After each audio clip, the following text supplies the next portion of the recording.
Donc, aujourd'hui, les habitudes de consommation changent.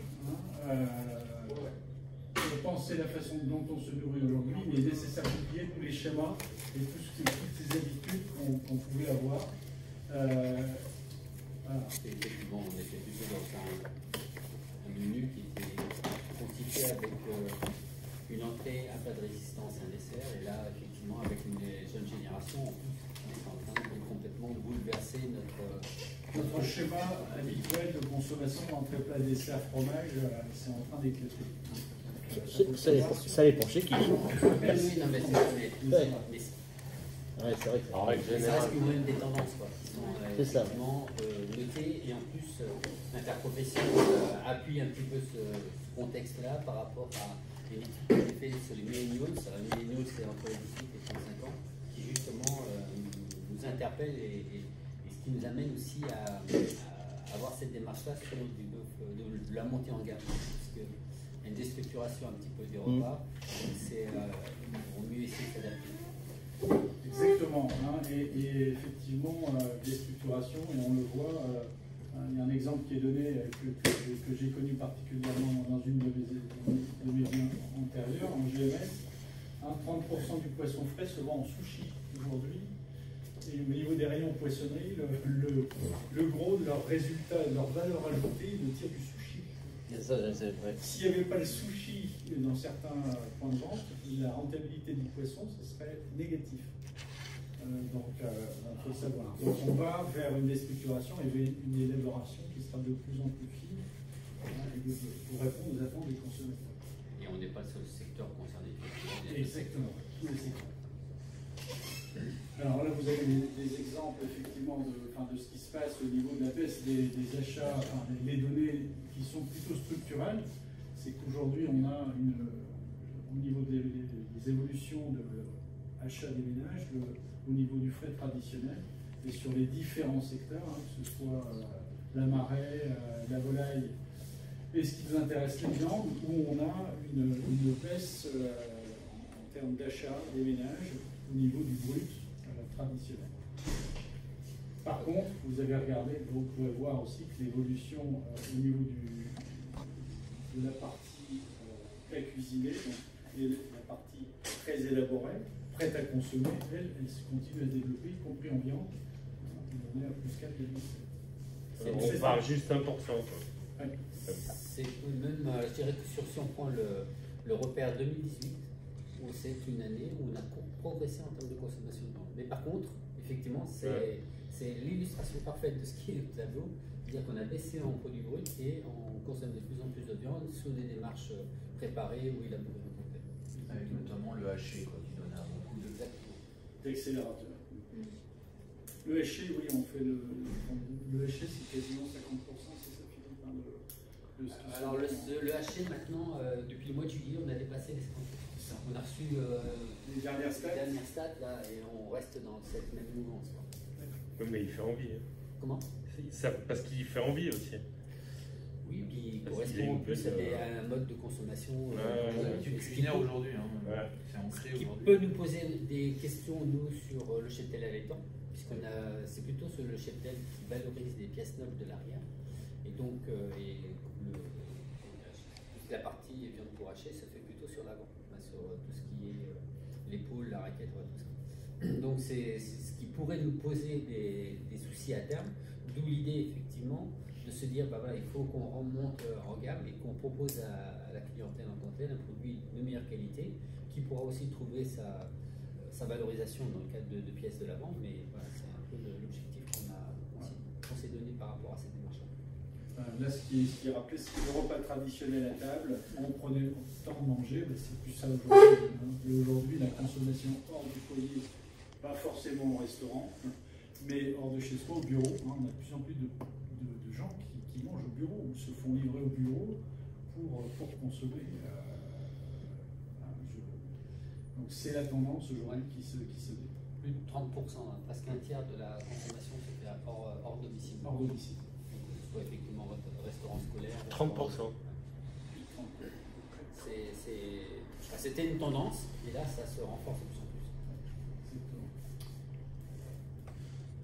Alors, ce qui reste vrai, et ça largement, c'est que de façon très, très forte, 80% des consommateurs déclarent que la viande fait partie de leur aliments, ils ont plaisir à manger. Et 88% déclarent que la viande fait partie des aliments qu'ils ont plaisir à partager aussi avec leurs proches. Ça fait plaisir, et ça fait plaisir de le partager avec d'autres. Et si on pouvait remettre un autre pourcentage supplémentaire, 96% de nos concitoyens se considèrent comme des omnivores. Donc ça c'est important. Des fois par rapport au message qu'on pouvait entendre, de dire oui mais voilà, il peut y avoir une progression des produits plus entre guillemets végétariens. Il y a quand même une tendance très forte. C'est la marginalité ou la minorité effectivement qui peut donner des tendances. Mais globalement, le consommateur moyen, il reste omnivore. J'ai vu 2 chiffres hier dans une présentation qui sont intéressants pour vous donner quand même, on en parle beaucoup, mais ça représente très peu. Les végétariens aujourd'hui, c'est 2,4%. Oui. 2,4%. Et ce sont des données stables, c'est-à-dire qu'il n'y a pas de hausse. Ça reste ça. Et les végétaliens, c'est 0,47%. C'est moins de 1,5%. Donc c'est rien. Et les véganes, c'est encore moins. Et ça représente, je ne sais pas, mais en tout cas, ça nous.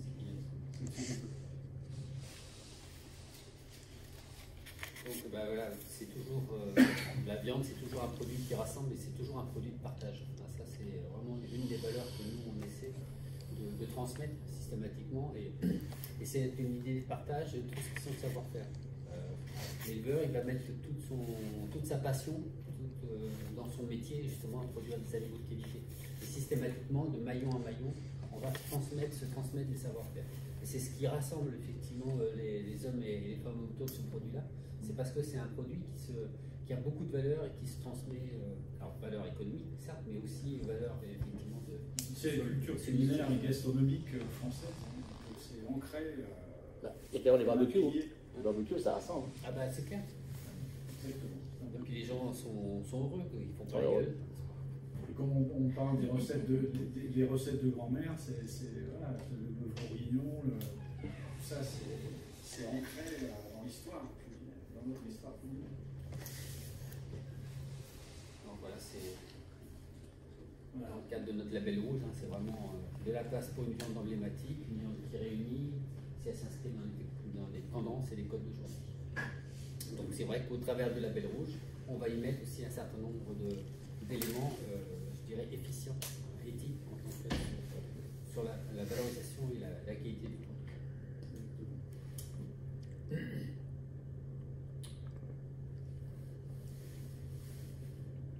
Donc c'est vrai que ça touche l'ensemble des maillons de la filière, notamment la partie élevage. Alors c'est vrai que bon, dans les médias en tant que tel, vous entendez que la viande rouge c'est consommateur de surface en tant que tel, c'est par rapport à la santé, ça peut avoir des incidences sur les maladies cardiovasculaires ou même le cancer colorectal. C'est émetteur de gaz à effet de serre. Donc sur ces parties-là, justement, nous, en même temps que le label rouge, on va essayer d'apporter des éléments complémentaires d'information pour vraiment dire qu'on est dans le cadre d'une réponse sociétale. Toute activité humaine génère de la pollution, et notamment par rapport au dioxyde de carbone. Le principal facteur que nous avons au niveau de la filière viande, c'est justement que ce carbone que l'on émet, eh bien on peut nous le restocker justement sous forme dans le cadre des prairies. Si on laboure une prairie, on va libérer du carbone. Si on enlève des haies, on va libérer du carbone. Donc là, vraiment, la plus-value qu'on apporte au niveau de l'élevage, c'est vrai qu'effectivement que les vaches sont émettrices par leur eau de gaz à effet de serre, mais n'empêche que par notre activité qui est assez atypique sur notre territoire, puisqu'on est basé, enfin vous verrez avec chez Mickaël tout à l'heure, mais on est basé sur une alimentation à base d'herbe en tant que telle, eh bien on est basé sur des prairies. Donc ça veut dire que tout notre élevage, il se fait sur notre territoire, et en plus il permet justement cette captation de carbone. Voilà. Et dans ce qu'on nous projette, dans ce qu'on montre au niveau des médias, on montre le côté industriel de la chose. Alors, là, on a vu que l'aspect transformation, on voit que on est dans la couture, quoi. On est dans l'artisanat, y compris sur ce qu'on a vu attaché à la viande premium. Et on verra avec l'élevage qu'on n'est pas du tout non plus dans cette notion d'industrie. On est vraiment dans la notion de l'artisanat, au sens noble du terme, quoi. Et après, autre fausse idée que l'on donne, et retenez bien l'idée, on dit qu'on mange trop de viande. Il est conseillé d'en manger dans les recommandations officielles de l'ordre de 500 grammes par semaine et par personne. La réalité, c'est 320 grammes. Donc là aussi, on dit qu'on mange trop de viande. Non, les chiffres montrent bien qu'en moyenne, on est à 320 grammes. Pour 500 grammes recommandés de consommation. Donc, alors, c'est pas longtemps, c'est le Fonds international justement de la recherche sur le cancer. Donc, les 500 grammes, c'est de la viande cuite. Voilà. Tout confondu, viande. Ça veut dire 750 grammes de viande crue. D'accord. La viande cuite. D'accord. Les 500 grammes, là, on est sur de la viande de boucherie. D'accord. La viande de boucherie, c'est le total du bœuf, du veau, de l'agneau, de la viande de chèvre, de la viande de porc frais et la viande équine. Bon, tout en sachant que chèvre puis équin, on en mange pas grand-chose. Donc là, l'étude du CREDOC, qui a été commanditée par l'interprofession, c'est une étude qui est faite aux alentours sur 1800 personnes à peu près, tous les 3 ans. Donc en 2013, nous étions à 370 grammes par adulte de plus de 18 ans. Aujourd'hui, nous en sommes à 320 grammes. Donc on a perdu 50 grammes en 3 ans. Donc 50 grammes, vous multipliez ça par 50 semaines, c'est 2,5 kg de viande de boucherie que nous avons perdu. Donc aujourd'hui, sur l'aspect nutritionnel et santé, on considère effectivement que nous sommes, qu'on mange trop de viande. Là aujourd'hui, on est plutôt des petits consommateurs. Alors après, dans notre population, il y a des gens qui en consomment un peu plus que ça, mais globalement, on consomme aux alentours de, même pas 70 grammes de viande par semaine. Vous voyez un petit peu qu'on est vraiment des petits consommateurs. La volaille est comptée dedans, la volaille aussi? Comment? Non, ça c'est hors volaille. Ah d'accord. Ça c'est hors volaille. Moi je vous parle de la viande de boucherie. Donc je répète, la viande de boucherie c'est bœuf, veau, agneau. Donc le porc frais, plus effectivement. Alors, porc frais, c'est pas toute la charcuterie, c'est pas le jambon, tout ça. C'est vraiment. Oui, côte de porc, la côte de porc, des chines, surtout. Et puis, autre élément essentiel par rapport à l'élevage, c'est tous les services que l'élevage apporte sur le territoire. Parce qu'un éleveur, à peu près, fait travailler 6 ou 7 personnes de façon induite. Donc, maintenir des élevages sur le territoire, c'est aussi avoir de l'activité économique, une économie rurale complète. Donc, ça va nous apporter, notamment sur la question de l'emploi, ça va nous apporter effectivement de la richesse, de la valeur ajoutée sur le territoire en tant que tel, mais aussi sur le plan environnemental, comme on le disait tout à l'heure, du fait qu'on a des prairies, ça protège notre environnement. Donc l'élevage est vraiment c'est multifactoriel et ça va nous apporter une multitude de services en tout. Donc ça c'est aussi un élément essentiel par rapport à la démarche du Label Rouge, qui elle associe le fait qu'on apporte toutes ces dimensions, qu'elles soient sociétales, sociales, économiques, environnementales, mais en plus on fait une augmentation en gamme en termes de qualité, justement pour que le consommateur il ait le plus de satisfaction possible, qu'on ait moins de déchets ou de rejets possible. Donc voilà, c'est un peu toute la philosophie de la démarche Label Rouge en tant que. Après, je ne sais pas si Anthony, toi tu veux rajouter des choses. Mais... Il ne faut pas oublier les éleveurs, pour aller dans le même sens, entretiennent aussi le territoire, ça va dans ce sens-là. Donc, comme tu l'as dit, il y a toute une économie qui est faite et qui marche aujourd'hui en campagne. Une campagne sans vache, c'est pas si bien. Alors sinon, oui, simplement là, pour rappeler que alors, surtout les nouvelles générations milléniales sont très sensibles, ils considèrent qu'il y aura par leur héritage, on n'aura pas forcément tous qui sont dans une comment dire, dans un monde où ils ont envie de comprendre et de découvrir les choses en profondeur et puis de se les approprier et surtout d'individualiser. C'est-à-dire qu'aujourd'hui, on a des gens qui sont surinformés, qui font plus forcément confiance à tout ce qu'on raconte, d'ailleurs, c'est des fake news que font gaffe. Donc, par contre, ils sont très sensibles justement à toute cette notion de nutrition et du soin, enfin le soin de leur santé, de leur corps.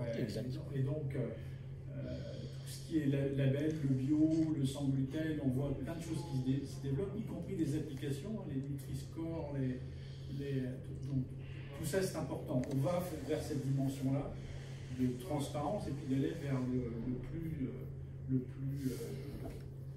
vrai par rapport à l'annonce qui est faite, quoi, et le plus certifié possible. Non, puis les gens ont besoin d'être rassurés. C'est surtout qu'aujourd'hui, s'ils veulent une information, ils vont la trouver directement. Enfin, c'est greffé à la main, quoi. C'est qu'on va l'avoir directement si on cherche l'info. Il faut faire attention à cette information. Et il ne faut pas oublier que, on parlait d'être rassuré, ce qui a rassuré les gens dans la consommation de viande aussi, on a eu des périodes de crise de la vache folle. Le label rouge a été partie intégrante et a rassuré le client avec cette triste période de la crise de la vache folle. Le label rouge, justement, en termes de traçabilité, a rassuré beaucoup de consommateurs.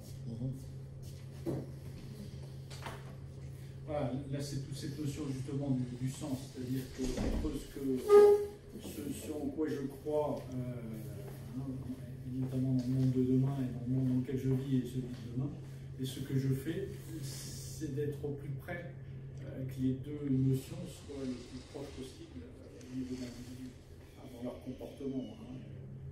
C'est pour ça qu'on cite l'exemple de la voiture. Avant, c'était un signe, c'était reconnu comme un emblème statutaire ou un signe de réussite. Aujourd'hui, c'est un moyen de se déplacer, quoi. C'est pour ça qu'on fait de l'autopartage. On essaie de réduire l'empreinte écologique au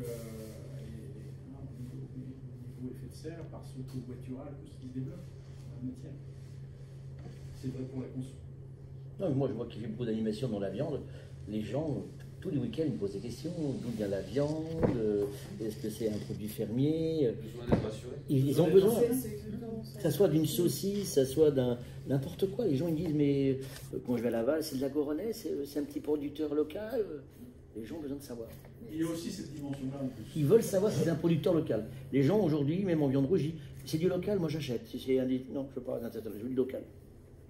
Et les gens reviennent au local. Le label rouge, effectivement, va pouvoir apporter cette... Justement, c'est du local, c'est ça qui me plaît. Ah non, mais les gens aujourd'hui, bon, ils sont à fond dedans, c'est vraiment... Donc voilà, donc la viande doit aussi prendre en compte ses attentes, c'est-à-dire offrir la capacité à raconter une histoire, donc le sens, donner le sens, qui répond aux attentes d'aujourd'hui, à la fois le bien pour mon corps, mais aussi le bien pour l'environnement, le bien, en fait, c'est le qu'on doit raconter et que raconte la viande. Donc voilà, c'est bien résumé ce qu'on a évoqué jusqu'à maintenant, c'est confirmer l'enracinement dans le terroir.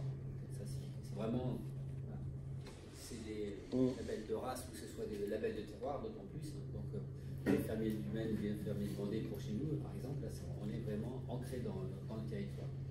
Et puis les notions qu'on a abordées tout de suite, c'est sur le respect de l'animal, le respect de l'environnement, tous ces éléments qui sont de plus en plus repris dans cette éthique de production. Puis avec l'idée qu'on n'a pas forcément d'impact négatif sur la santé. On a plutôt un impact positif, puisque on est des petits consommateurs. Donc voilà, ce qui nous est dit, c'est que l'avenir de la viande de bœuf passe par le respect d'un contrat de base. Donc ça, c'est effectivement l'engagement que prennent les éleveurs, mais aussi les autres acteurs de la filière dans le cadre de la démarche de la filière. Et puis d'essayer d'apporter une valeur augmentée, c'est-à-dire donner du sens à la consommation. Donc c'est résumé, je veux me faire plaisir en mangeant du bon, à condition que ce soit bien fait et que ça me fasse du bien. Ouais. ce qu'on a vu notamment ici, c'est la notion aussi de régularité. C'est-à-dire que le but, c'est pas de faire rien une fois de temps en temps. Mais c'est entre la promesse qui est faite et ce qu'on va trouver, on va le trouver durablement dans le temps. Et parce que je pense, moi je suis convaincu qu'un des freins au niveau de la consommation de la viande, c'est le fait que parfois on jette des pièces, on ne sait pas comment ça retombe, et une fois c'est bien, une fois c'est pas bien. Manque de rigueur. On a la régularité, la constance. Voilà. Bah, c'est sûr que le client, s'il voit que son boucher fait la même viande, mais le boucher, s'il voit que son livreur, c'est sûr qu'il y a un suivi. Hein. Exactement. Et donc ça, au niveau de l'interprofession, je crois qu'on a très bien reçu ce message-là. C'est pour ça que ça a commencé déjà par une campagne de communication qui est beaucoup plus transversale, qui s'appelle « Aimer la viande, mangez-en mieux ». Il ne faut pas comprendre ce slogan comme étant « Mangez de la viande, mangez-en moins ». On est vraiment dans cette logique-là de « Mangez-en mieux ». D'où le lien effectivement avec le label rouge. Et ça fait aussi suite aux travaux qui ont été conduits dans le cadre des états généraux d'alimentation, où la section bovine d'Interbev a sorti un plan de filière. Donc un plan de filière justement qui respecte 4 axes. L'axe de l'environnement, l'axe du bien-être animal, l'axe de la montée en gamme en termes de qualité, mais aussi l'attractivité et l'éthique en termes de rémunération. Donc voilà, c'est un petit peu les valeurs que souhaite porter la filière bovine en tant que telle.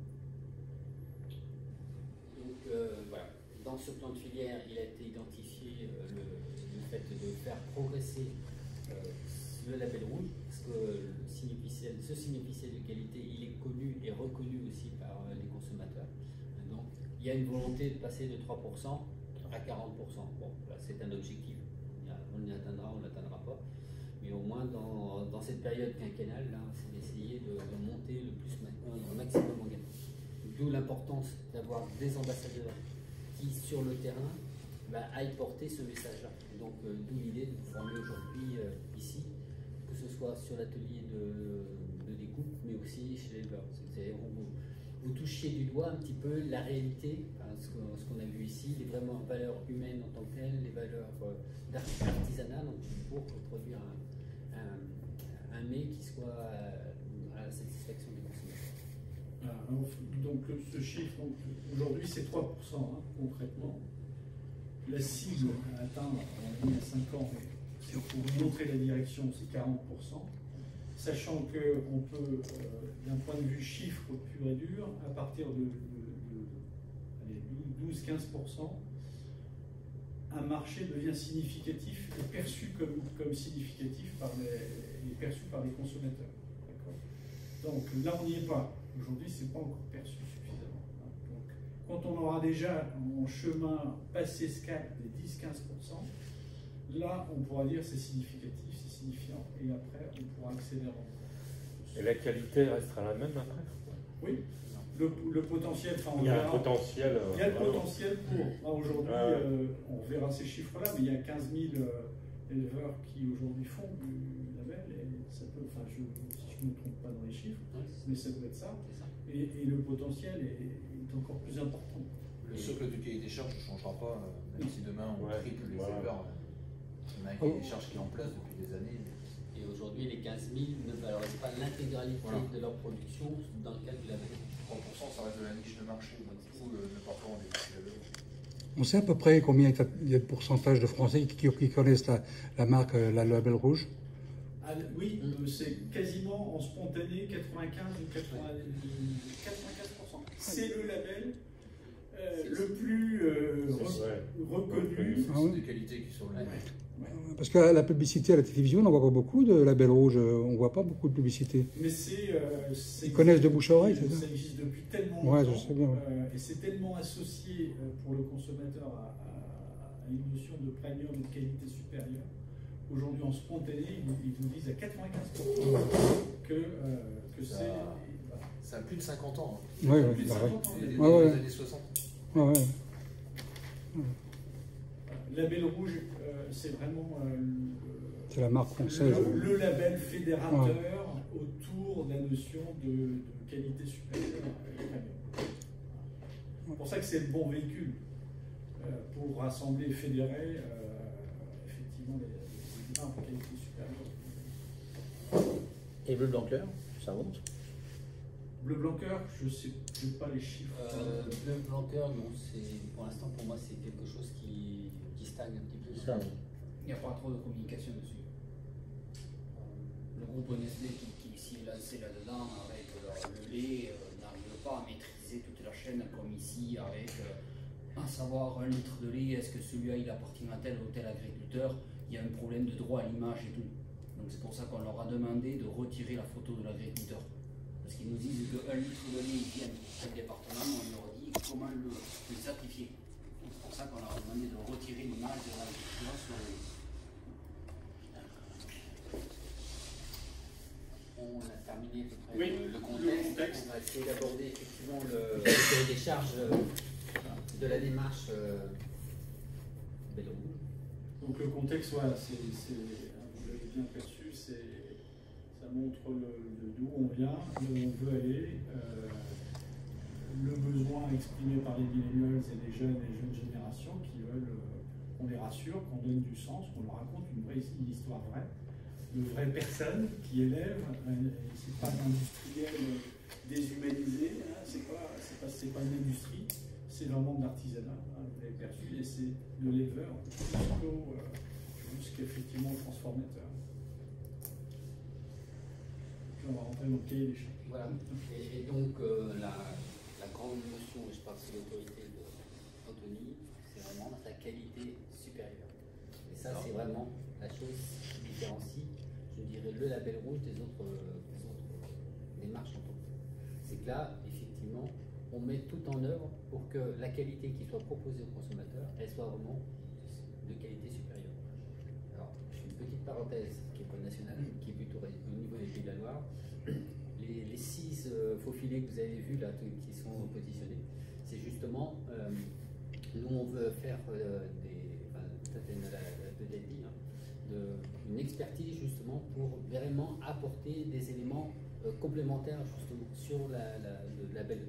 Et on a fait des variations de maturation pour voir effectivement s'il y a encore une qualité supérieure qui est apportée par une maturation plus longue du Ce qui est intéressant à ce qu'a dit tout à l'heure Christophe, c'est que contrairement au bio où c'est une obligation de moyens à mettre en œuvre, là on a une obligation de résultat. Voilà, c'est ça. Et ça, c'est quand même important.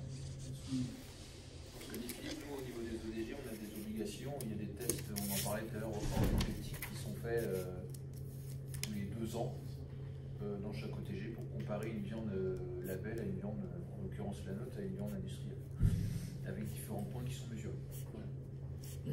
C'est exactement la diapo qui vous est présentée là. Voilà. C'est des séries de consommateurs qui font des tests à la base, justement. À la belle. Alors, soit effectivement du consommateur lambda ou des experts qui sont justement à même d'apprécier la différence entre une viande entre guillemets conventionnelle ou standard par rapport à une viande qui est en label.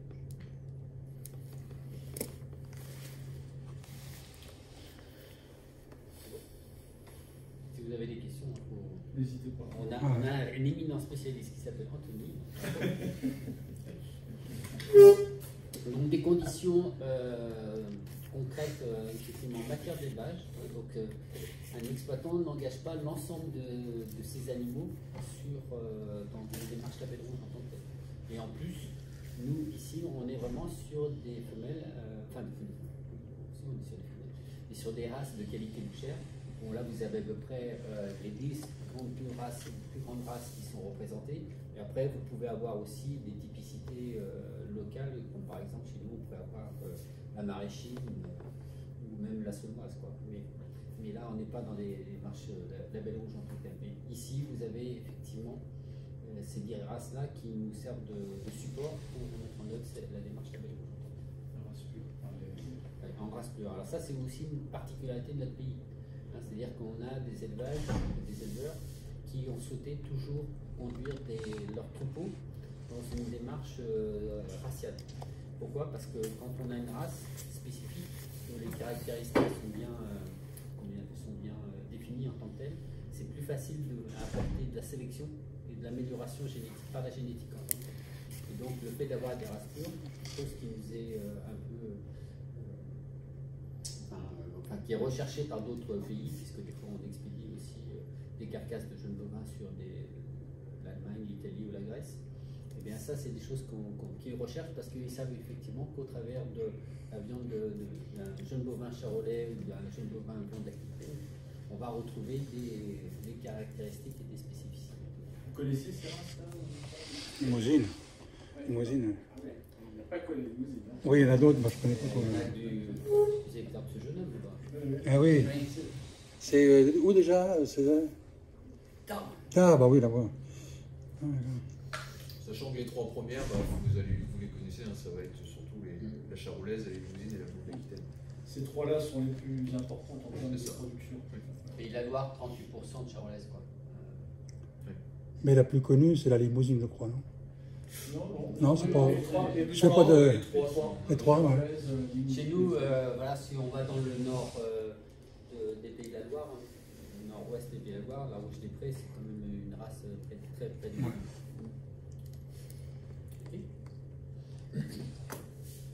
Alors ça, c'est une dimension importante, hein, c'est ce qui nous différencie aussi par rapport à un certain nombre de pays, c'est qu'on est vraiment dans une typicité d'exploitation à titre familial. Aujourd'hui, la moyenne, c'est 60 vaches allaitantes par exploitation, globalement. Alors que si on fait des comparaisons avec d'autres pays, sans aller forcément dans des extrêmes comme les États-Unis ou le Canada, où on est dans les feedlots de 15 000, 20 000, 30 000 bovins, là, on est vraiment une dimension familiale. Alors, en plus, on a des exploitants, et vous le verrez d'ailleurs avec Michael, qui sont en association. Hein, donc, Michael, il est en GAEC avec son frère, et même sa belle-sœur, son GAEC à 3. Vous verrez ça, on expliquera ça tout à l'heure. Comme ça, ça leur permet aussi d'avoir leur responsabilité et de mettre en commun un certain nombre de facteurs de production qui leur permettent d'assurer au quotidien le suivi, que ce soit l'alimentation, le suivi sanitaire, les déclarations de naissance. Enfin, bon, on abordera ces questions-là cet après-midi, mais qui sont essentielles justement sur la viabilité de l'exploitation, mais aussi sur les objectifs qu'ils ont en termes de valorisation d'animaux en label rouge. Ok, et donc cet après-midi on verra avec Michael, mais on verra son suivi sanitaire au travers de son carnet, entre autres. Donc les caractéristiques, hein, c'est que les animaux sont toujours élevés en troupeau. Et en fonction, alors dans la région, vous pouvez avoir différentes périodes de vélage. On a le vélage de printemps ou le vélage d'automne. Et puis les veaux restent auprès de leur mère, donc c'est pour ça d'ailleurs qu'on appelle ça souvent des vaches allaitantes, parce que c'est le lait de la mère qui va servir à nourrir le petit, qui va aussi ensuite pâturer de l'herbe en tant que telle. Mais voilà, la différence des fois dans le vocabulaire entre vache laitière et vache allaitante, parce que des fois on pourrait considérer que la vache allaitante c'est aussi pour faire du lait. Non, la vache allaitante elle produit du lait pour l'alimentation. Donc après, voilà, en fonction des saisons, il va commencer par ôter de l'herbe. Et puis tout le travail de l'éleveur, mais on en reparlera cet après-midi avec Michael, c'est aussi de faire du stock, des bonnes périodes, surtout au niveau du printemps, pour des fois nourrir l'été, parce que quand on est en période de sécheresse, il faut pouvoir alimenter les animaux, puisqu'on les alimente 365 jours sur 365, 366 l'année prochaine, donc il faut en tenir compte. Et donc voilà, donc il va faire du stock avec différentes méthodes de conservation. Soit il le fait en sec, ce qu'on appelle le foin, soit il le fait aussi sous forme d'ensilage. C'est à peu près sous forme de choucroute, voilà, le chou de la choucroute, voilà, c'est à peu près le même système qui est utilisé. Ou de l'enrubanage. Donc aussi c'est encore une méthode, un process de récolte en produits verts. Tous ces petits plats sont autorisés dans le label rouge. Que ce soit l'enrubanage, l'ensilage. Oui. Oui. Ensilage, enrubanage, oui. Je parlais des contrôles tout à l'heure qui sont organisés en élevage Donc, de part par le technicien d'organisation de producteurs qui suit les éleveurs, parce qu'il faut savoir que les éleveurs sont rattachés généralement à des organisations de producteurs qui vont faire le suivi, la sélection, le contrôle et le transport pour aller jusqu'au centre d'allèvement puis derrière l'abattoir. Là, les aliments, là, comme l'ensilage, les aliments naturels, le pâturage, on va voir là, évidemment, bien sûr, sont. Ok, parce que je sais que dans le fromage, dans certains fromages, ils n'ont pas droit à ça. Oui, mais c'est par rapport au taux butyrique et donc à la dégradation qui peut être faite par rapport à la qualité de son matériel. Nous, on n'a pas cette problématique. Parce que le lait qui est produit, il va être consommé par le veau. Donc à la rigueur, même s'il fait quelques P ou quelques. Oui, ça ne diffère en aucune sorte. Ok. Il n'y a pas de contrainte par rapport à ça. Puis après, le respect des cycles de vie naturels, c'est vrai qu'on va mettre les animaux à l'herbe au printemps, parce qu'il y a de l'herbe à ce moment-là. Bon, là, vous voyez qu'il y a des minimums de 5 mois, et puis en fonction effectivement des zones où on se situe. Et globalement, chez nous, on est sur du. On va les sortir au 15 mars, et on va les retirer au 15 novembre. Quoi. Vous voyez, alors, c'est marqué la météo suivant les conditions climatiques. Là, on a vu cette année la sécheresse pas mal dans les prés partout. Ils n'ont pas eu trop de mal, les agriculteurs, les fermiers, à faire pâturer leur la pâture, dans nos secteurs, la pâture, c'est même pas la peine d'y compter parce qu'il n'y a plus d'herbe qui n'y a plus rien. C'est des vrais paillassons. Ouais. C'est pour ça que les éleveurs amènent un complément sous forme de foin. Du foin, ah ouais, c'est ça. Ah ouais. Bon, tout en sachant que les animaux qui vont aller vers le label rouge, ils sont plutôt dans une phase de finition. Donc eux, ils vont rester en bâtiment, mais globalement, voilà. Et c'est le même complément qu'on apporte l'hiver, quand moi, pour mon cas personnel, je suis sur la Bretagne, mais quand les prairies sont trop arrosées et qu'il n'y a pas de valorisation derrière pour les animaux, on les complémente avec notamment le rubanage. Alors après, vous avez tout ce qui, on parlait du lin tout à l'heure, le tourteau de lin, la pulpe de betterave, c'est ce qui arrive, ça, dans les aliments de finition. La vache est un aliment qui a besoin de beaucoup d'encombrement dans sa panse en tant que telle. Il faut apporter des quantités minimales. Donc soit la prairie est suffisante en tant que telle et elle va se nourrir. Et puis, mais par contre, l'exploitant lui va regarder que, en fonction du nombre de bovins qu'il va mettre dans la surface, celle-ci soit suffisante. Donc au bout de 10 jours, peut-être qu'il va tourner de parcelles. On appelle ça la rotation. En termes de rotation sur ces parcelles, justement pour pouvoir d'une part faire du pâturage, mais aussi pouvoir stocker pour bon, naturellement, comme on respecte l'ensemble des conditions du bien-être animal, c'est-à-dire que c'est l'alimentation, l'approvisionnement, mais aussi c'est le logement. Quand il commence à faire froid, tous les éleveurs rentrent les animaux effectivement dans des logements. Par les salaires. Oui, après il y a des secteurs où effectivement, quand on a des secteurs qui peuvent être portants, et puis c'est aussi en fonction de la rusticité des races. Ah bah oui. Vous avez des races qui sont hyper rustiques comme la Salaire, effectivement. Mais par contre, il y a des animaux, elles ont de la clipette, vaut mieux effectivement. Parce qu'elles sont plus fines de peau aussi. Donc, et puis il y a un caractère d'animaux, plus sensible au changement de temps. Même le brave aussi. C'est pas le froid, c'est surtout l'humidité. La limousine, ça reste assez rustique, au même titre que la charolaise, ça reste des animaux assez rustiques. Le brave aussi. Oui, tout ce qui est sur moyenne et haute montagne.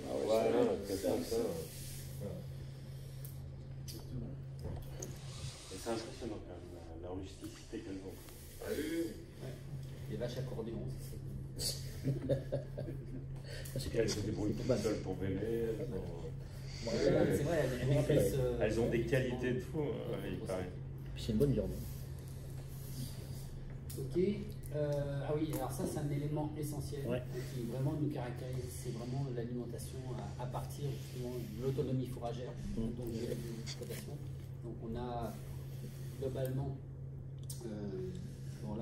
le minimum effectivement du cahier des charges c'est 80%, mais au moins 92% de l'alimentation qui se fait à partir des surfaces de l'exploitation. Donc ça veut dire que les céréales qui peuvent être cultivées, une grande partie va servir à la complémentation dans l'alimentation qui est apportée au bovin. Donc ça, c'est vraiment des éléments essentiels. Tout à fait. Et au global, 100%, l'alimentation, c'est à 100% végétal. 100%. Donc majoritairement de l'herbe. Voilà. Et après, on va apporter des compléments minéraux ou des éléments si effectivement on a quelques petites carences dans les sols, parce que des fois, il peut y avoir des sols qui sont carencés en certaines matières. Et globalement, voilà, c'est toujours de la complémentation. Prenez bien les notes, hein, vous aurez un petit quiz. Hein, donc, vous savez tout ça par cœur. Et donc après, on met des céréales, effectivement, des légumineuses, des oléagineuses. Et puis on a parlé du lin ce matin, effectivement, avec la démarche d'Ambienti, ou même effectivement dans le cadre de la démarche de Blanca. Voilà, et puis naturellement des minerais. Donc ça fait partie vraiment du rôle de l'éleveur. L'éleveur, il n'est pas forcément une personne qui met des animaux près, il est aussi, il va gérer son troupeau comme sa petite famille, puisque de toute façon c'est ce qui lui rapporte ses revenus en tant que tel, donc il va y prendre très attention. Et aussi, des fois, il joue le rôle d'infirmier, donc on parle souvent d'éleveur infirmier dans nos pratiques en tant que tel par rapport au respect du bien-être animal. Donc, par contre, un des éléments essentiels, hein, c'est interdiction d'alimentation à base d'OGM. Et de plus, maintenant, c'est l'interdiction qui est introduite, là, c'est en plus sans huile de palme. Donc, c'est toujours par rapport à la partie sociétale en tant que telle. sans OGM et sans huile de palme. On ne serait pas très cohérent si effectivement on avait des produits OGM et en plus si on y mettait une alimentation produite avec des huiles de palme qui ne sont pas forcément produites chez nous. Vous avez des liens après qui vous permettront d'approfondir les sujets. Hein. Donc à chaque fois. Et puis après, vous avez aussi les sites internet d'Interpel où voilà. On peut récupérer un certain nombre d'informations. Donc, l'élevage label rouge, c'est vraiment une démarche volontaire de la part de l'éleveur. Lui, il s'inscrit vraiment dans cette logique-là. Et puis, je sais pas, peut-être préciser peut-être ton rôle, Anthony. Tu vas en élevage ou pas? Alors au début, il y a 9 ans, j'y allais, mais aujourd'hui, voilà, je suis plus affecté moi sur l'aval. Donc c'est-à-dire, je fais le lien entre l'abattoir et le point de vente, qu'il soit boucherie artisanale ou rayon trade de GMS. Mais la diapo, là, on peut s'y arrêter, j'en parlais tout à l'heure. Il faut savoir que voilà, les éleveurs ne sont pas directement reliés avec les abattoirs. Hein, on a ce qu'on appelle des organisations de producteurs, donc on parle de techniciens. Donc c'est le technicien qui va suivre le troupeau. On va dire jusqu'au débouché, donc en sélectionnant en amont un petit peu les animaux qui vont être dédiés. Philippe en parlait tout à l'heure, vous n'avez pas 100% du troupeau qui part en label. Il faut savoir que dans un label, vous avez des critères d'âge. Généralement, on va sélectionner les animaux de 28 mois jusqu'à 9-10 ans aujourd'hui. Alors 75% de la commercialisation, c'est de 28 mois jusqu'à l'âge de 5-6 ans. Le 75% là, les animaux vont partir en label. Alors derrière, vous avez tout ce qui est critères de labellisation. On parlait tout à l'heure de conformation, de poids, d'état d'engraissement. Donc on rajoute ces critères-là en plus pour avoir un animal optimal arrivé en boucherie. Vous avez un gros travail en amont qui est fait de sélection dès le début. La notion d'âge que évoque Anthony est essentielle. C'est-à-dire qu'à partir d'un moment où un animal commence à vieillir, ce qu'on appelle la fonte musculaire. Enfin, pour nous, ça va être la même chose, sans rapproche. Mais globalement, ça veut dire que c'est un animal qui perd en poids et qui perd en qualité de muscle. Ouais. Donc, comme on ne veut pas être déceptif vis-à-vis du consommateur, c'est pour ça qu'il y a une limite maximum en termes d'âge. Jusqu'à quel âge alors? Des cahiers des charges qui vont jusqu'à. Certains cahiers des charges, ça dépend des OBG, certains vont jusqu'à 8 ans. Ouais, c'est ça. Nous, on avait opté 10 ans. Alors, 10 ans parce qu'on s'est retrouvé dans des périodes où on avait moins d'approvisionnement. Et de temps en temps, dans ces bêtes de 8-10 ans, il y avait des bêtes un peu qui étaient intéressantes, qui avaient encore du potentiel, et qu'on était content de retrouver dans la filière. Donc, généralement, voilà, c'est 8-10 ans. Après, au-delà, ça va être plus compliqué, non pas dans les parties nobles arrière, c'est surtout dans les parties avant. retrouver les parties à bouillir, vous allez avoir des viandes, dans les viandes plus longues notamment, ça va être plus dur, ce qui est normal, hein. Une vache qui a fait 5-6 veaux, il faut comprendre qu'à un moment donné, en termes de tendreté, c'est plus compliqué, notamment dans les avants. Donc voilà. Mais comme je disais, pour ma partie, moi, le gros de la commercialisation, on va jusqu'à 5, 6, 7 ans. Voilà. Au-delà, c'est plus compliqué. Puis après, comme on l'évoquait tout de suite, hein, tous les animaux n'ont pas forcément les capacités à faire du label rouge en tant que tel. Donc ça c'est tout le travail de l'éleveur, mais aussi du technicien, hein, de l'OP ou effectivement du commerçant, qui lui va être à même d'identifier les animaux qui vont pouvoir rentrer dans la planification du label rouge. Voilà. Donc c'est ça, c'est quoi? C'est à peu près 3 bêtes sur 4 qui est retenu? Alors moi je vais prendre pareil mon cas personnel. Aujourd'hui j'ai 350 éleveurs sur le Grand Ouest de ma filière.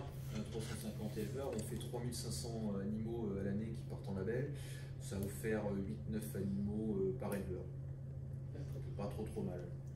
Alors après c'est pareil, on a tout, hein. Moi j'ai des gens qui ont un troupeau de 15-20 vaches et qui font une autre activité à côté, laitière ou hors sol, et puis on va jusque des éleveurs, notamment ici sur la Vendée, qui ont 120, 130 animaux et qui sont spécialisés dans la race habitante et qui font que ça.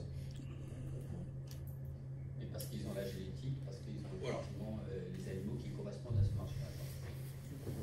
C'est vraiment dans la démarche volontaire en tant que telle. C'est parce que il veut produire un animal qui répond effectivement à une qualité supérieure. C'est vraiment tous ces éléments-là qu'il faut. Et il met tous les moyens en œuvre, justement, que ce soit alimentation, suivi, de surveillance du troupeau, pour qu'il ait ces animaux de qualité supérieure. Mais il n'y a pas un profil type d'éleveur. Plusieurs. Voilà. Non, ouais. Mais notre objectif, nous, par rapport à une montée en puissance de la Belle Rouge, c'est justement qu'on puisse essayer d'avoir un maximum d'animaux qui puissent rentrer conformes, hein, effectivement, qu'il y a des gens qui rentrent effectivement dans la démarche Label Rouge. Parce qu'aujourd'hui, vous pouvez avoir des animaux qui soient conformes au Label Rouge, mais s'il n'y a pas le marché, et ben, ces animaux-là ne seront pas valorisés forcément dans la valeur Label Rouge en tant que tel. Ouais, et je vais même aller plus loin par rapport à ce que dit Philippe, c'est que vous aussi, on parlait tout à l'heure dans la visite des ateliers de steak haché, et justement sur ce problème d'âge dans les animaux de 10 ans qu'on a eu du mal à valoriser, c'est pourquoi pas demain aller encore plus loin, segmenter en cherchant un débouché, pourquoi pas sur du haché, sur ces animaux comme ça. Bien sûr. La restauration peut être aussi un débouché. Quand ça représente 30% ou plus de 30%, voilà. C'est important. Une notion importante, c'est la maturation. Puisque ce qu'on appelle effectivement au bout de 24 heures, on est dans la rigueur mortis. Donc la rigueur mortis, c'est effectivement la raideur cadavérique. Donc soit on peut consommer la viande tout de suite, juste après la mortalité, la mise à mort de l'animal, soit il faut effectivement attendre un certain nombre de... Et la maturation, c'est justement sous l'effet de l'acide lactique, la déstructuration des fibres musculaires. Donc plus on va effectivement apporter du temps dans certaines conditions de froid, d'hygrométrie, comme vous l'a très bien précisé Christophe, eh bien on va effectivement permettre cette déstructuration des fibres musculaires et donc apporter de la tendreté. Et ce qui va intéresser aussi le consommateur, c'est par rapport au persillé, parce que le gras qui est mélangé avec les fibres musculaires, c'est lui qui va apporter le goût. Ce goût il est vraiment apporté par le gras. Donc c'est ça qui est essentiel dans la démarche du Label Rouge en tant que tel, c'est qu'en important le minimum de 10 jours de maturation sur la carcasse, où ça doit être 13 jours maintenant sur les prêts à découper, et bien voilà, là on est vraiment, ça fait partie des critères essentiels justement sur la qualité supérieure. Vous avez vu qu'ici, on peut pousser même un peu plus loin, donc ce qui est encore mieux. Parce qu'avec son modèle, effectivement, voilà, sous vide, la maturation se poursuit. Enfin, vous pouvez lui reposer une question. Plus lente. C'est ce qu'a dit Christophe. Parce qu'effectivement, il n'y a pas l'effet de l'oxygène qui génère ce qu'on appelle, vous savez, quand vous tranchez une viande en tant que telle, vous avez un phénomène de bordage. Donc, vous voyez, c'est justement la frontière entre le muscle et puis effectivement l'attaque de l'oxygène. Ben là, vous ne l'avez pas avec justement ce film-là parce qu'il n'y a pas d'oxygène. Voilà. Et ben voilà, on est arrivé à celui-ci. Voilà. 10 jours minimum de maturation carcasse et 13 pour la partie panne. La contractualisation, donc là c'est effectivement dans l'objectif de sécuriser les relations commerciales entre l'ensemble des acteurs, qui ne sont pas pour l'ensemble par rapport jusqu'au distributeur en tant que tel. Donc voilà, c'est un engagement qui va de l'éleveur jusqu'à l'ensemble des maillons De la chaîne. voilà, et qui est sous la surveillance effectivement de l'ODG. C'est l'importance du travail de l'organisme de défense et de gestion, par exemple de la Belle Rouge ou Blonde d'Aquitaine, voilà, c'est le travail et l'association. Donc l'objectif, c'est vraiment le partage de la valeur. Là, on est vraiment sur le quatrième axe qu'on évoquait tout à l'heure sur la démarche sociétale. On est vraiment là sur effectivement une démarche équitable. C'est-à-dire que c'est pas un qui profite sur le dos de l'autre, c'est vraiment un partage effectivement de la valeur. Et tout ça dans l'intérêt du consommateur. Clairement, celui qui paie au final, c'est le consommateur. Mais globalement, voilà, on lui apporte aussi un service complémentaire.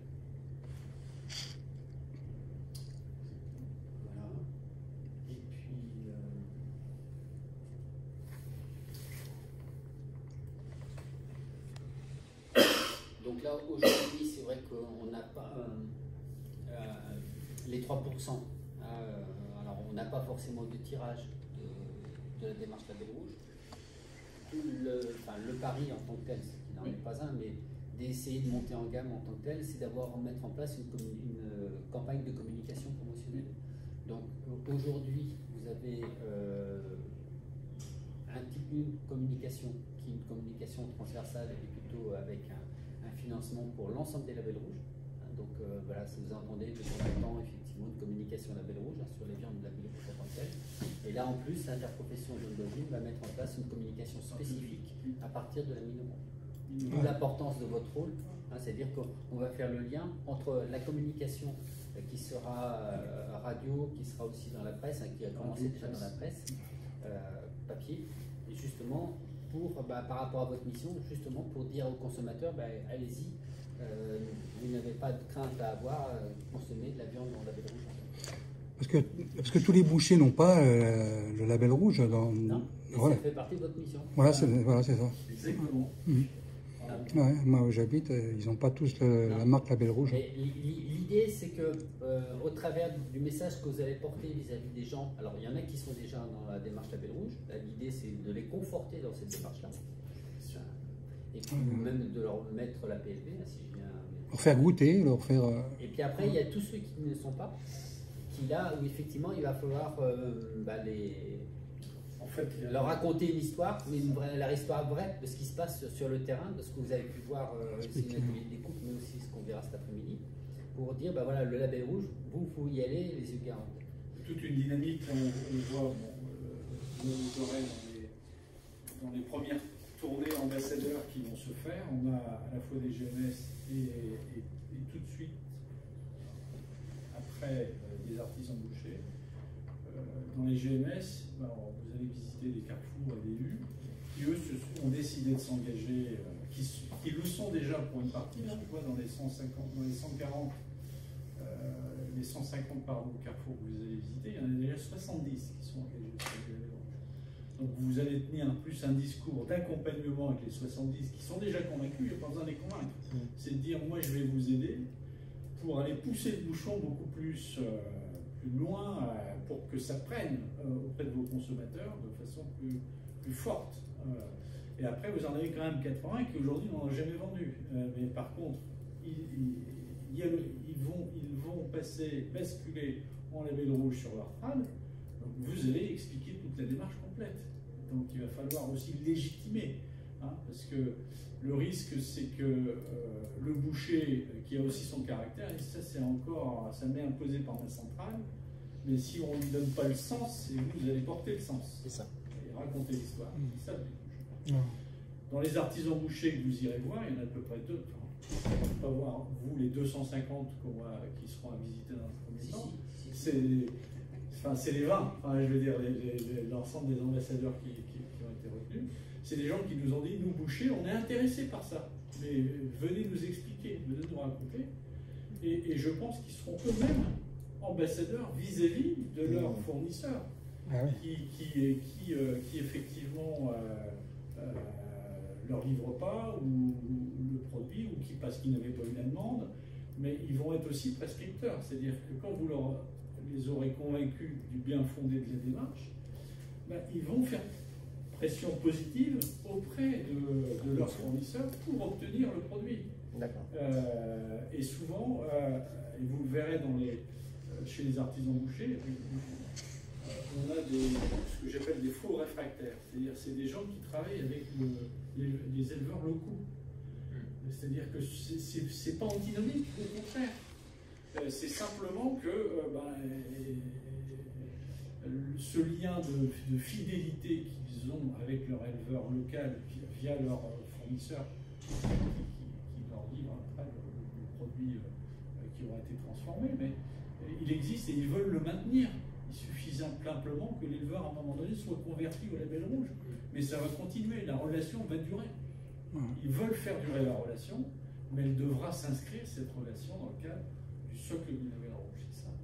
Il faudra véhiculer auprès d'eux, et eux-mêmes, ils font ce qu'il faut pour que ça convertisse. Il ne faut pas perdre de vue qu'un éleveur, un point de vente qui soit artisan ou GMS, qui s'engage en label rouge, travaille pour une filière rémunératrice. Aujourd'hui, vous avez des cotations au sein des ODG qui sont mis en place avec à la fois la partie éleveur, abattoir et point de vente. Donc il y a une transparence totale. Aujourd'hui, chez nous, un éleveur qui met un animal à l'abattoir, s'il sait à peu près en termes de poids et conformation ce que ça va donner, il sait combien il va toucher quasiment. Donc il y a une transparence au niveau des cotations. Et voilà, le boucher aujourd'hui va payer un prix qui ne va pas fluctuer toutes les semaines. Donc le boucher travaille vraiment pour une filière qui tourne et qui gagne de l'argent, où tout le monde y retrouve son compte. Il ne faut pas perdre de vue, et ça fait des années que ça dure. Pas commencer hier, ça fait des années que ça dure. On a un petit exemple, après je ne sais pas si les historiens.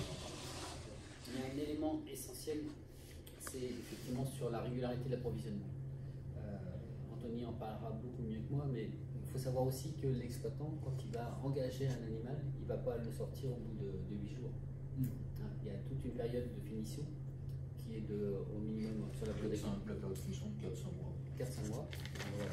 Donc ça veut dire aussi qu'il y a toute une programmation qui doit se mettre en œuvre à partir du moment où il y a un magasin qui va s'engager.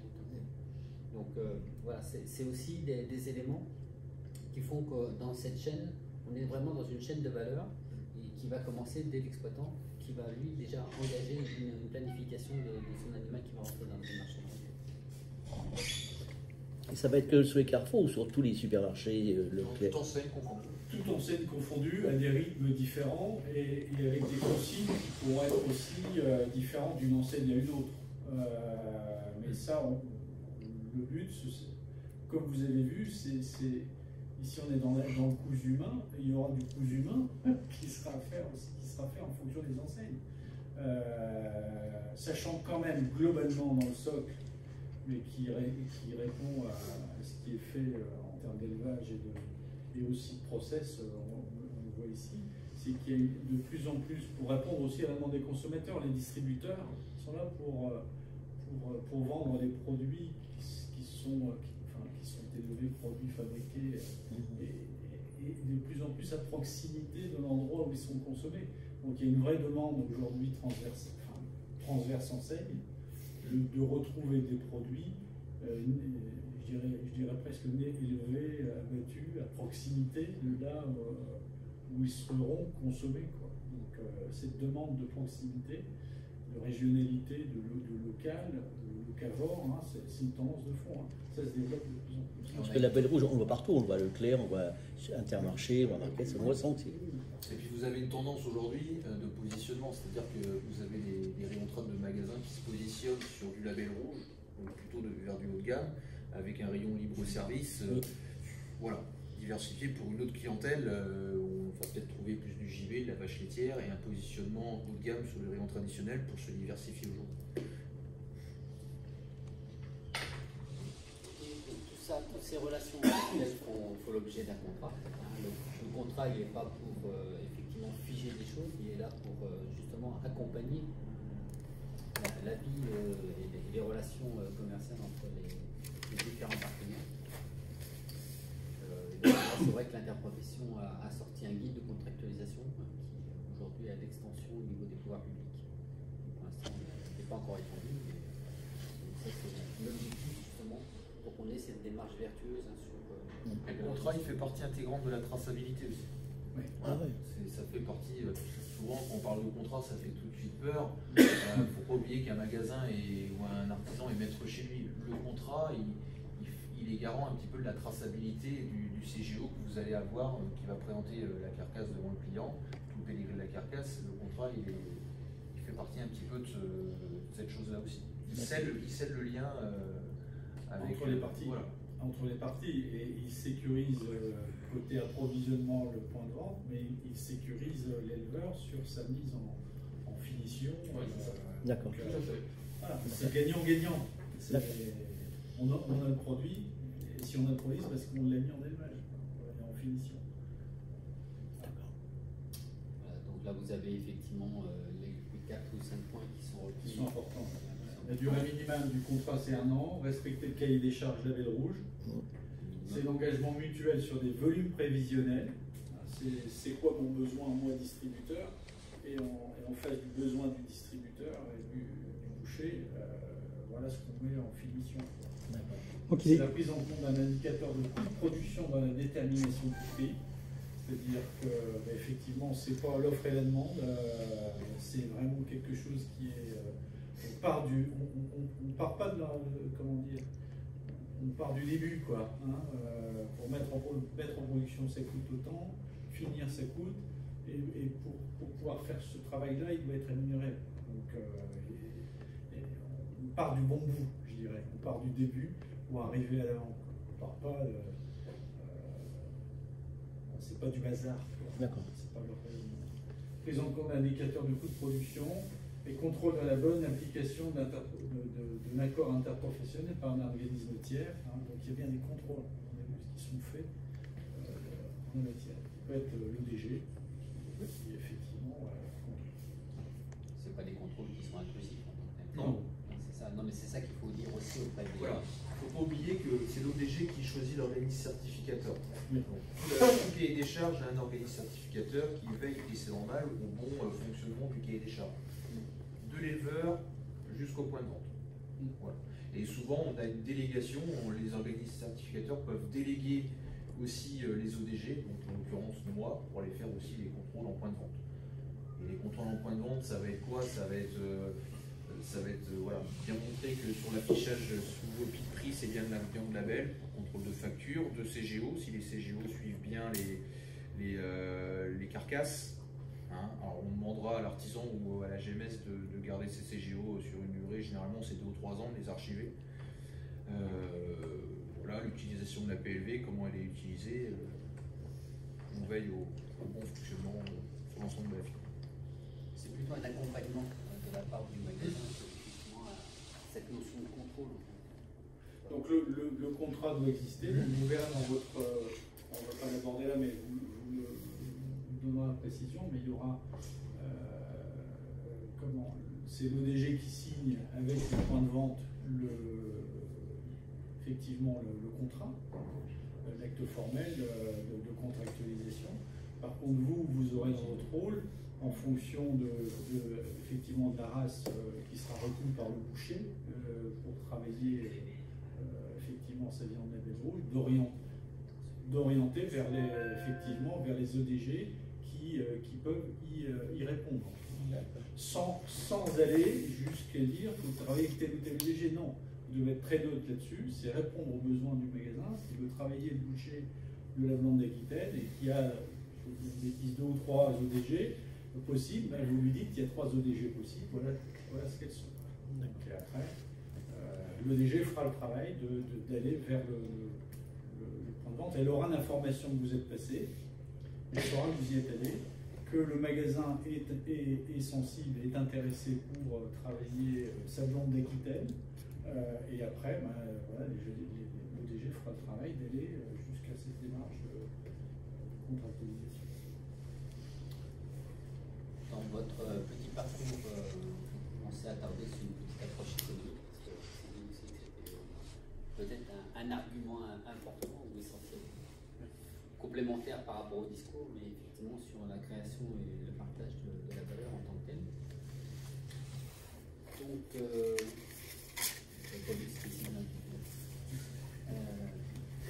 donc c'était créer de la valeur en répondant aux attentes effectivement des consommateurs. L'outil principal, c'est le cahier des charges. Et donc le partage de la valeur, c'est l'outil de contractualisation qui va le préciser en tant que tel. Donc ça c'est effectivement ce qui peut interroger un peu nos chefs bouchers sur voilà, est-ce que effectivement si je parle dans la démarche Label Rouge, je vais rémunérer mon rayon viande en tant que tel, ça peut être cette remarque-là qui peut vous être opposée. Et donc là, l'idée c'était d'essayer de dramatiser un petit peu, démystifier un petit peu tout ce contexte. Toutes ces questions. Voilà, pour repréciser vraiment les enjeux et les atouts de la démarche de Label Rouge. Alors, donc c'est le prix d'achat qui est souvent effectivement le premier critère qui pourra vous être opposé.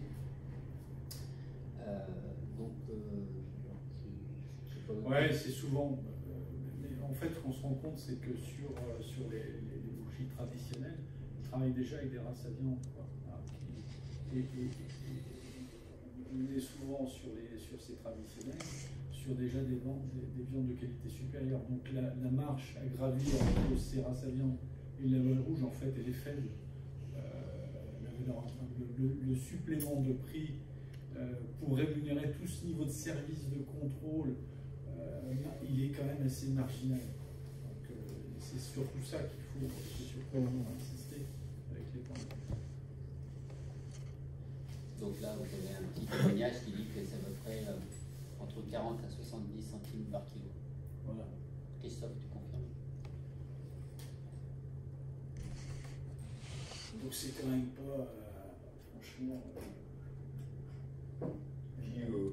qui sera compensé par l'assurance des consommateurs, donc théoriquement un volume supérieur. Et plus t'en fais, plus tu gagnes. Moins t'en fais, plus t'en perds, C'est un faux, l'augmentation. Moi, on a les yeux rivés sur notre coût. Il faut avoir les yeux rivés sur ce qui reste. C'est ça. Et donc on rappelle là effectivement les 3 points. Important, le lié à le cahier des charges, les contrôles effectués, puis le travail de 2 heures à la base. La juste rémunération. La juste rémunération, son travail. Sur un autre domaine, je ferai une anecdote à table, mais moi je viens de passionné de viticulture, on voit, je revenais de déjeuner dans ces jours où j'ai discuté avec des vignerons, quand on voit qu'ils disent j'ai vu, parce que là il n'y a pas toutes ces démarches qu'on a la chance de faire ici sur le golf, mais quand ils vous disent qu'ils sont rémunérés à 120 € l'hectolitre parce qu'il n'y a rien de prévu, que c'est l'offre et la demande, et qu'à moins de 200 € l'hectolitre, ils ne payent même pas la main-d'œuvre, durablement on va définir comme ça. Donc ça, c'est vraiment une chance. Donc, cette traduction au niveau du prix de vente au consommateur, donc ça c'est à peu près les estimations qui ont été faites, la petite calcul qui nous a été produit par l'Institut d'élevage en tant que tel, semble-t-il. Donc ça représente à peu près une hausse de 2,7 voire à 4% du prix de vente, à peu près 50 à 85 centimes du kilo. Et j'entendais je ne sais plus si on n'a pas entendu ça à la télé, il y a eu une émission qui s'est faite il y a 2 ou 3 jours pour dire que les consommateurs sont prêts aujourd'hui pour des produits de qualité supérieure tracés. Envoyé spécial à Élise Lucet à Candé dans le pays. Oui, exact. Exact. Voilà, était Oui. Et ils sont prêts à payer jusqu'à 10% plus cher. On a marqué la culotte. Oui, oui, mais Donc, c'est vrai. Ah oui, là, on n'est pas à 10, hein. On est à moitié. On faisait des classements en marquage. bah, je pense qu'avec elle, il faut l'être. Et qu'il faut faire gaffe. Non, mais c'est pour ça que, enfin, au niveau du chef boucher, c'est l'ensemble, quoi. C'est une vision globale qu'il faut lui apporter. Et c'est vrai qu'il y a l'augmentation peut-être du prix en tant que tel, mais c'est toute la démarche sociétale qui accompagne cette démarche label rouge qu'il faut aussi porter à la connaissance du chef boucher. Et nous, la proposition qu'on a faite, c'est aussi de faire des formations au niveau des chefs bouchers. C'est-à-dire que les amener à appréhender comment travailler aussi cette carcasse, soit au travers effectivement d'une démarche comme le propose l'Ascabo, mais ceux qui ne rentreraient pas dans cette logique-là, c'est aussi comment aussi valoriser, pas forcément la viande au niveau du rayon de trade, mais aussi dans le libre-service et dans les autres préparations. Ouais, puis je rajouterais que le label rouge pour la partie bœuf, c'est un package aussi. Je rajouterai un point, c'est qu'on va jusqu'à. Vous avez les points de vente qui ont de la PLV en place, les étiquettes, les certificats, les affiches, les campagnes avec Interbel, les campagnes radio et télé, jusque certaines ODG qui vont jusqu'à faire de l'animation en point de vente avec de la dégustation. Tout ça, quelque part, ça justifie la plus-value et le prix que le boucher va payer à la fin. C'est vraiment un package. Je ne sais pas si on l'a mis dans le tutoriel, mais l'interprofession effectivement va financer pour des magasins qui rentrent dans la démarche label rouge, justement une animation. Il y aura différents types d'animations en fait, qui seront proposées. Il y aura les animations de conversion, c'est-à-dire le magasin donc, bascule de ce qu'il faisait auparavant, donc, qui pouvait être une brasse à viande, à la démarche label rouge. Il aura une animation de conversion qui lui sera proposée avec différentes possibilités. Ça peut être quand je vois la précision qui est donnée au niveau de cette transformation où on va jusqu'à l'éleveur. Et si l'éleveur, parce que tous ne l'ont pas, mais moi je l'ai vécu, où on a fait des événements éleveurs dans certains points de vente où l'éleveur venait parler de son métier. Alors c'est pas simple parce qu'il a son boulot, mais bon, je pense que c'est vachement bien quand il peut le faire. Je peux vous dire, c'est extraordinaire. Enfin, les consommateurs c'est le meilleur ambassadeur. Hein. C'est le meilleur ambassadeur, animateur, et en termes de crédibilité, c'est quasiment gagné. Donc on ira jusque-là, jusqu'à ce type d'animation éleveur. Alors ce sera ou des animations culinaires pour faire goûter la différence. Enfin, voilà, on ira jusque-là. Et nous, on proposera dans les dispositifs ce qu'on sait faire, nous, en tant qu'agent de com. On pourra même proposer des tracts, des pages Facebook pour les magasins où ils pourront relayer sur leur page en fait, magasin pour exprimer effectivement ce qui est derrière la démarche du label rouge. Moi, je l'ai vécu en direct avec le Carrefour que je vais faire à Rennes, à l'Alma, et ils avaient fait venir un éleveur comme ça, et des bouchers en supermarché qui commencent à mettre des plans chats en direct, et ils faisaient venir alors l'éleveur, alors il y avait différentes viandes, il faisait goûter 3 qualités de viande, le rumsteak, le faux filet entrecôte,